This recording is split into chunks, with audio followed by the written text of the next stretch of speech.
Assalamualaikum and hello everyone. My name is Awan Nisam bin Awan Zahari, and in this video I'll be presenting mass tourisms, and I'll be presenting the measures in reducing the impacts of mass tourism.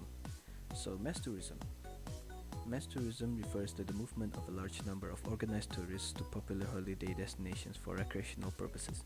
It is a phenomenon which is characterized by the use of standardized packaged products and mass consumption. This is taken from the Encyclopedia of Tourism in 2016, and the sources are linked in the description below. And in this video, I'll not be presenting the negative impacts of mass tourism.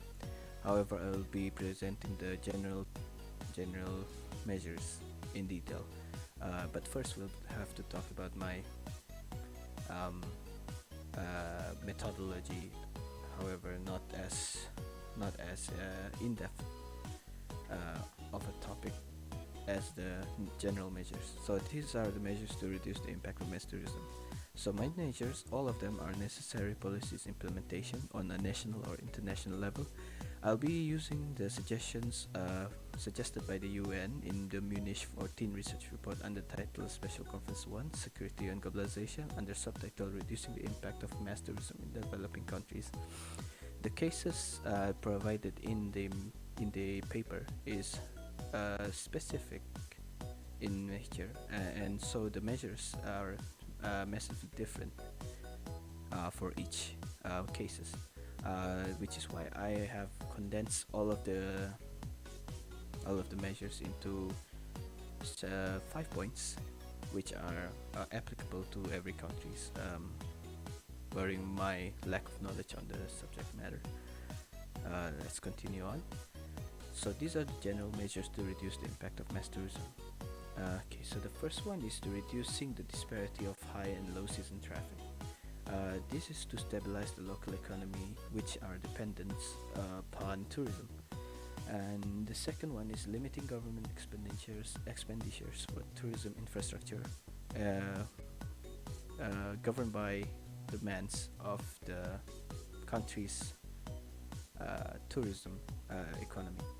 Overspending on limited use tourist facilities only serves to make money within a short period of time, and after the period of time is gone, the country is left to um, handle the burden of the useless facility. For example, FIFA World Cup in Brazil, not Brazil.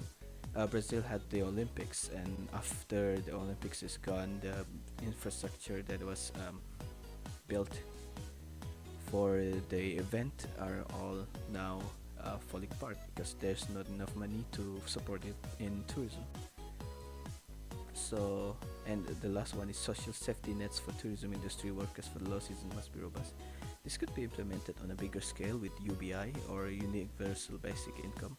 Studies have been done, and you can read further. I've linked the description. I've linked a paper on the subject matter in the description. This basically reduces the impact of low visitor numbers, which is the theme on these three first points. It's to reduce the impact of mass tourism on the local community.